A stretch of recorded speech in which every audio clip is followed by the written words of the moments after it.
यूनान मिस्र रोमिया मिट गए इस जहां से कि कुछ बात है हस्ती मिटती नहीं हमारी। ये शेर जिस शायर ने लिखा था वो इसलिए लिखा था कि आप एक सुपेरिटी कॉम्प्लेक्स में जीना, कि कई हजार सालों से आपकी सभ्यता जो है वो मिट नहीं पाई है। क्या आज से 5,000 साल पहले जो भारत का भूभाग सांस्कृतिक भूभाग था वो आज है?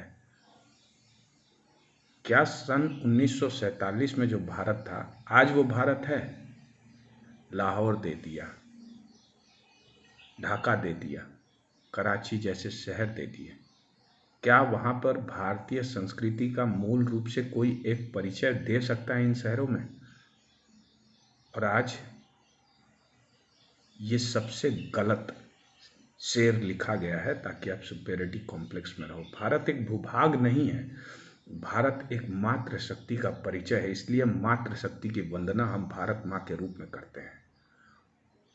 अरे भाई, आज जो बंगाल में भारतीय जनता पार्टी करता है या हिंदुत्व की बात करता है वो कलेजा अपना हाथ में लेकर के करता है। ब्रिटिश साम्राज्य के दौरान अत्याचार में पैदा हुए उन क्रांतिकारियों से भी बेहद मुश्किल है आज बंगाल में भारतीय जनता पार्टी करना, हिंदुत्व की बात करना।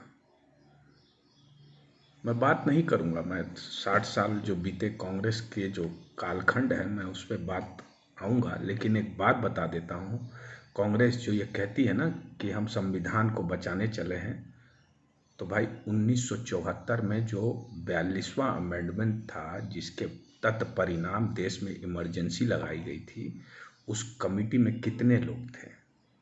और 42वां अमेंडमेंट क्या करता है? तार तार करता है संविधान को। बाबा साहेब का संविधान आज है भारत में। ये तो कांग्रेस के अमेंडमेंट के बाद संविधान की पृष्ठभूमि ही चेंज कर दी गई, इसलिए इमरजेंसी लगाना पड़ा जब विरोध ज़्यादा होने लग गया था। तो आज ये बताइए, जिस बाबा साहेब अंबेडकर की कॉन्स्टिट्यूशन को आप हाथ में ले करके लहराते फिरते हो, बाबा साहेब अंबेडकर को कौन सा सीट दिया था आपने कॉन्स्टिट्यूएंट असेंबली जाने के लिए? कांग्रेस ने कहां से उनको नॉमिनेट करवाया था? कांग्रेस उनकी धुर विरोधी थी। और आज वही कांग्रेस और वही कांग्रेसी सोचते हैं कि भारतीयों की जो इतिहास की मानसिकता है वो पार्शियल एमनीशिया में जीते हैं। ऐसा नहीं है। कुछ लोग हैं जो जानते हैं, जो बताएंगे। हमारे जैसे लोग हैं जो रिसर्च करते हैं और बताएंगे कि कांग्रेस ने विरोध किया था बाबा साहेब अम्बेडकर का कॉन्स्टिट्यूएंट असेंबली में जाने के लिए, और आज कहते हैं कि हम संविधान की रक्षा करते हैं। बात करते हैं बंगाल का। बंगाल में आज जो हो रहा है ये क्या हो रहा है? सीधी सी बात है, बंगाल में जब भी कुछ ऐसी घटना होती है, जब भी कोई विरोध प्रदर्शन होता है, उस विरोध प्रदर्शन का मूल रूप क्या होता है कि हिंदुओं को टारगेट करो। 2021 में 2 मई के बाद जब रिजल्ट आया तो क्या टीएमसी बीजेपी हो रहा था? कई हिंदू अपने घर को छोड़कर पलायन कर चुके थे। 2021 2 मई की बात कर रहा हूं मैं। कितनी घटना घटी, लेकिन कुछ हुआ नहीं हुआ। आज भी कुछ नहीं होगा। क्यों? क्योंकि भारत में जयचंद हर समय जन्म लेते रहे हैं। पृथ्वीराज चौहान जो हैं यूं ही नहीं हारते तराई की युद्ध को। जयचंद जैसे लोग थे और आज भी जयचंद हैं। क्या भारतीय लोग, जो भारतीय हिंदू समाज है, वो अपने जयचंदों को चिन्हित कर सकता है? चिन्हित तो कर सकता है, लेकिन क्या उनका विरोध कर सकता है? ये नहीं कर सकते तुम। आज भी बंगाल हो, भारत हो, किसी भी भूखंड में जाओगे तो हिंदू का दुश्मन हिंदू ही है और हिंदू ही हिंदू का दुश्मन रहेगा। कोई बाहर से लोग आए नहीं हैं। हिंदू ही हिंदू का दुश्मन है। हर युग युगांतर से देख लो, जयचंदों की कमी नहीं है। कब मारोगे ऐसे जयचंदों को? कब ऐसे जयचंदों को नाकाम करोगे?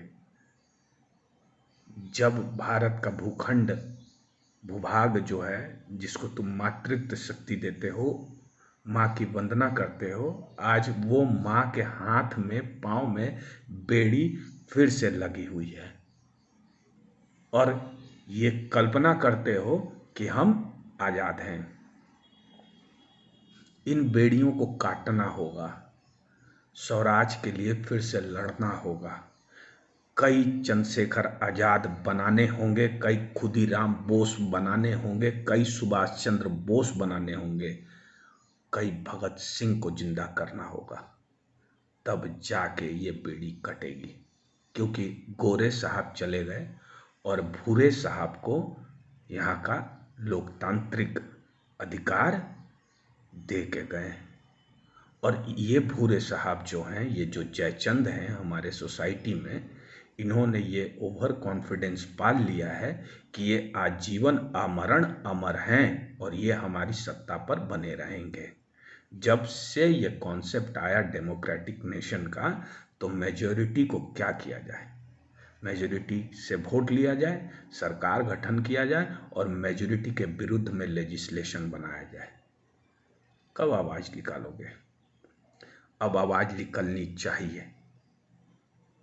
सरकार कोई भी रहे, लेकिन याद रखना कि अब पूर्ण रूप से स्वराज की लड़ाई केवल हमारी नहीं है, आपकी नहीं है, आने वाले जनरेशन्स की है।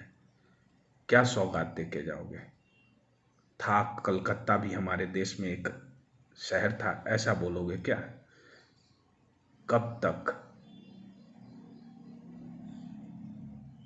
कितने भी दिन लगे, हमें फिर से खुदीराम बोस, सुभाष चंद्र बोस, चंद्रशेखर आज़ाद, भगत सिंह को वापस हमारे समाज में लाना होगा, ताकि ये जो जनरल डायर बने फिर रहे हैं, जो ये भूरे साहब जो जनरल डायर बने हुए हैं, उनको सही रास्ते पे लाने के लिए इन क्रांतिकारियों के मूल आदर्शों पर हमें चलना होगा। कहाँ गए जतीन दास, कहाँ गए बागा जतीन? उनकी बातों को लेकर के चलना होगा, क्योंकि ये लड़ाई हमारी भारतीय संस्कृति को बचाने की अब है। कोई कानून बनता है देश में, उसका विरोध का अधिकार सबको है, पर उसका एक जरिया होता है, उसका एक तरीका होता है। आप टारगेट कर रहे हो निर्दोष हिंदुओं के घर को, ये सही नहीं है। आज एक बात याद रखो आप, कि अमर होने के लिए कोई नहीं आया है, सबको जाना है। तो जो सबको जाना है, जो रूलिंग एलिट है, वो ये दिमाग में क्यों पैदा करके बैठा हुआ है कि हम तो यहाँ सत्ताधारी हैं, हमारा जनरेशन्स यहाँ सत्ताधारी रहेगा। जब दुनिया में किसी सत्ता का समय जो है वो निश्चित नहीं होता है, कई लोग देख रहा हूँ मैं, कई लोग सोशल मीडिया में आके अनाप शनाप बक रहे हैं। हमारी लड़ाई वो नहीं है, हमारी लड़ाई है कि देश में मूल रूप से जो सांस्कृतिक परिचय और जो सांस्कृतिक आइडेंटिटी है, उसको बचाना है। खड़े कब होगे तुम? कब खड़े होगे? इलेक्शन आता है, वोट देते हो, इससे कोई कुछ नहीं होगा, कुछ करना होगा। मैं कह रहा हूँ ना, उन क्रांतिकारियों से सीखना होगा, उनके विचार को लेकर चलना होगा। स्वराज की लड़ाई करनी होगी, स्वराज की लड़ाई करनी होगी। बंगाल इस तरीके से जो एक शासित प्रदेश है, आज कहीं भी देश में ऐसा नहीं देखा गया है कि इतना क्रूर अत्याचार हो और वहाँ की सरकार हाथ पे हाथ धरे बैठी रहे, जस्ट बिकॉज अपीजमेंट। अरे भाई, अपीजमेंट ज़रूरत नहीं है। देश पहले से ही सेक्युलर है, सोशलिस्ट है। जब देश एक डेमोक्रेटिक नेशन है, जहाँ सब सिटीजन जो हैं इक्वल बिफोर लॉ हैं, तो फिर स्पेशल स्टेटस क्यों किसी एक समुदाय को देना? आपने हमारे मंदिरों को ले लिया, हमने चू तक नहीं किया। आपने हमारे शिक्षा के संस्थानों को ले लिया, हमने चू नहीं किया। आपने जो आपकी मर्जी आई वो किया आपने, और हिंदुओं को एक लॉलीपॉप दे दिया रिजर्वेशन का, बांट दिया। सत्ता में बनना है ना। अगर भीमराव अंबेडकर जी के मूल आदर्शों पर आप चलना चाहते हो तो भारत आज कुछ और दिशा और भारत की कुछ और दशा होती। साथियों, स्वराज की लड़ाई लड़नी है, स्वराज की, क्योंकि बहुत हो गया। अब ये अंग्रेज साहब चले गए हैं और ये भूरे साहब को ये जो ओवर कॉन्फिडेंस हो गया है कि ये जो मर्जी वो कर सकते हैं, तो याद रख लेना, इसी मिट्टी ने, बंगाल की मिट्टी ने जन्म दिया है कई ऐसे क्रांतिकारियों को। उन क्रांतिकारियों से सीखो और उनकी पृष्ठभूमि, उनकी बताए मार्गदर्शन पे चलने का काम करो। हमें किसी का विरोध नहीं है, हमें स्वराज की लड़ाई लड़नी है। इन भूरे साहब से अब मात्र शक्ति माँ भारती को आजाद कराना है। इन भूरे साहबों से जो ये सोच रहे हैं ना कि हम भूरे साहब हैं, हम सत्ता आसीन हैं, इन सत्ता आसीन भूरे साहबों से देश को आजाद कराना है। और जो भूतकाल में हमारे साथ लेजिस्लेशन बना करके हमें बांध दिया गया, हमारे साथ गलत किया गया, उसके लिए प्रतिवाद करना है। अंबेडकर जी को ये लोग क्या कहते थे और अंबेडकर जी के साथ क्या क्या हुआ है, अगर मैं बोलूं तो कांग्रेस पार्टी को बहुत जवाब देना पड़ेगा।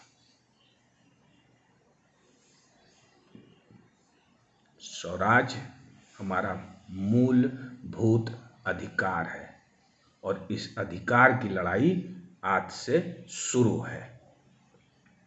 हमें अपनी सांस्कृतिक स्वराज की तरफ हमें जाना होगा। जय हिंद, वंदे मातरम।